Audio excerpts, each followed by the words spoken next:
Selamat datang kembali di channel saya. Pada video kali ini, saya akan menceritakan sebuah kisah dari seorang yang namanya telah saya samarkan sedemikian rupa.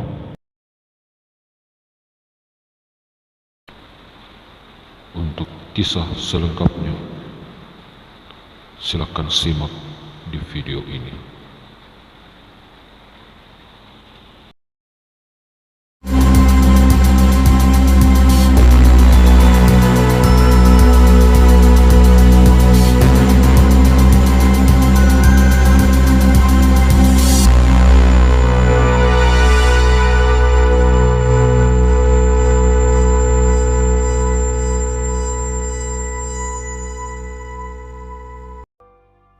Kisah ini dialami oleh seseorang yang kita sebut saja namanya Bumar. Bumar duduk termenung di sebuah kursi terbuat dari rotan di ruang tengah rumahnya. Nampaknya ia sedang berpikir. Bulan Desember telah tiba, dan bulan ini yang paling ditunggu-tunggu umat Kristen.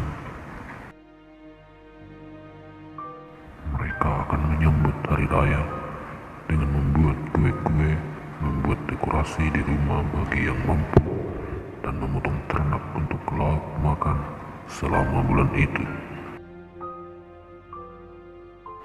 Bumar termasuk dalam golongan orang mampu tersebut, sebab ia memiliki seperangkat TV di rumahnya, sementara orang lain tidak.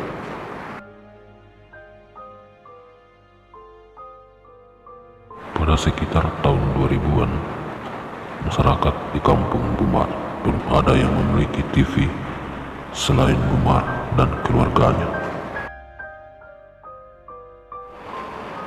Suaminya yang seorang penjual pakaian grosir di pasar sering mendapat laba besar, dikarenakan waktu itu hanya ada satu tempat yang bisa diakses untuk berbelanja pakaian, yaitu pasar. Bumar dan suaminya tidak memiliki anak. Di rumah yang lumayan besar untuk ukuran orang kampung saat itu, ia dan suaminya hanya tinggal berdua. Sesekali saudara dan keponakannya datang, sehingga ramailah rumah itu untuk sesaat. Ketika suaminya sedang bepergian, Bumar sering memanggil ponakannya ketika malam telah tiba untuk menemaninya di rumah. Salah satu alasan Bumar sehingga ia sering memanggil keponakan sebagai teman di rumah, dikarenakan di belakang rumahnya terdapat sebuah bukit yang digunakan sebagai pekuburan umum. Walaupun sudah terbiasa dengan adanya bukit dan kuburan tersebut, tetapi tetap saja yang namanya kuburan pastilah membuat bulu kuduk merinding.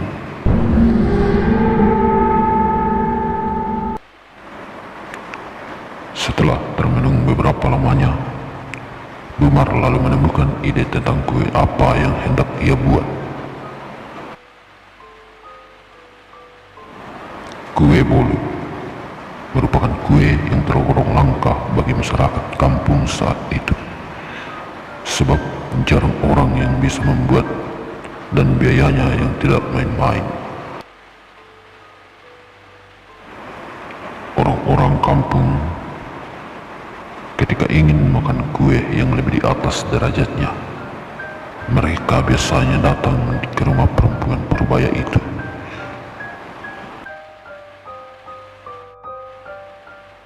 Di belakang rumah terdapat sebuah genset yang biasanya digunakan oleh Bumar dan suaminya sebagai pembangkit listrik untuk lampu. Akan tetapi karena suaminya sedang tidak ada, terpaksa ia akan menggunakan lampu Petromax sebagai penerangan ketika ia akan melaksanakan niatnya malam nanti. Mengapa ia biasanya membuat kue pada malam hari? Dikarenakan saat siang ia memiliki aktivitas lain, yaitu menjahit. Bumar yang memiliki bakat di bidang menjahit pakaian sering menerima pesanan dari dalam dan luar kampung karena biayanya yang dibanderol terbilang cukup murah dan terjangkau oleh orang-orang kampung. Tak terasa, malam pun akhirnya tiba.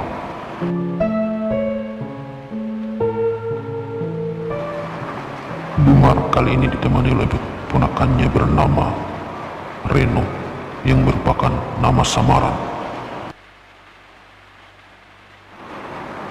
Reno seorang bocah laki-laki berusia 7 tahun. Bocah ini seperti kebanyakan bocah lainnya, ketika melihat sesuatu yang menarik hatinya, ia akan langsung berkomentar terkait apa yang sedang dilihatnya. Di rumah itu terdapat sebuah dapur yang agak luas. Terdapat juga sebuah balai-balai berukuran 5 kali 4 meter berlantai papan. Balai-balai tersebut dibagi menjadi 2 bagian dengan sekat yang juga berdinding papan, tetapi pada bagian tengah dinding itu salah satu papannya dilepas oleh si pemilik rumah untuk dibuat meja kecil sebagai tempat perangkat TV miliknya. Ketika seseorang berdiri pada bagian balai-balai yang berada di dapur dan seorang berdiri pada sisi lain dari balai-balai tersebut, maka akan terlihat bagian bahunya ke atas melalui sekat yang dindingnya bolong pada bagian tengah itu. Pada sisi bagian dapur balai-balai tersebut ditempati Bumar sedang membuat adonan untuk kuenya, sedangkan ponakannya sedang bermain perang-perangan dengan pedangnya terbuat dari kayu yang ia gerakkan ke kanan dan ke kiri. Sesekali ia berteriak membuat Bumar kaget setengah mati. Malam itu suara binatang malam sedang riuh seperti biasanya. Jam dinding telah menunjukkan pukul 21:30.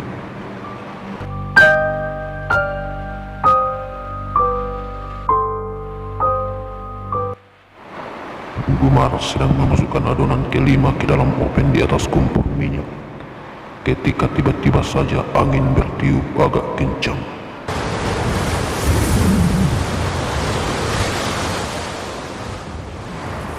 Hendak berbicara kepada ponakannya, tetapi ia terperanjat sendiri ketika melihat bocah itu berdiri mematung 1 langkah darinya.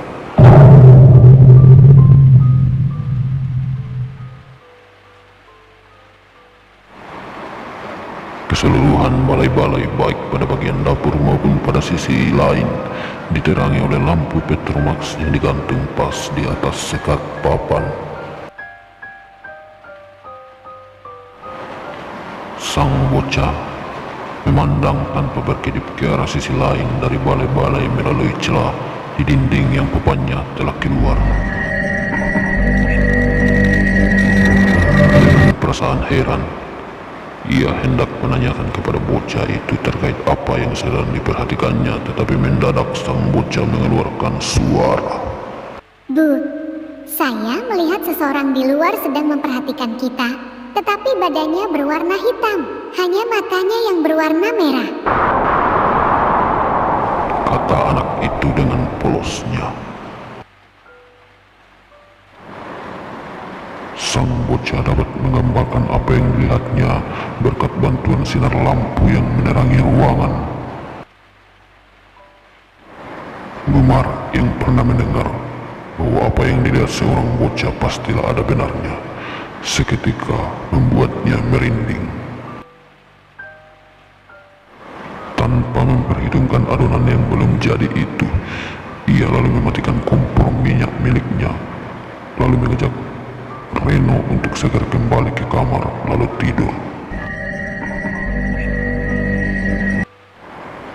Keesokan harinya, ketika suaminya pulang, ia lalu menceritakan peristiwa semalam.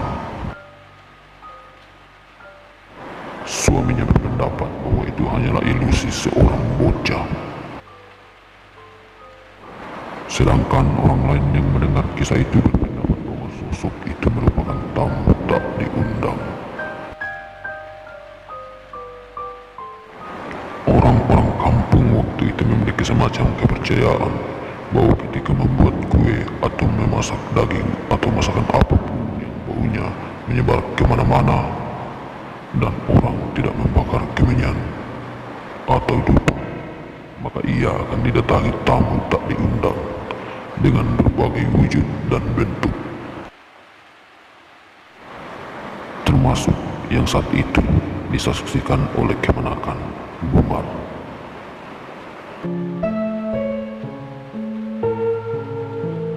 Akhirnya cerita ini selesai.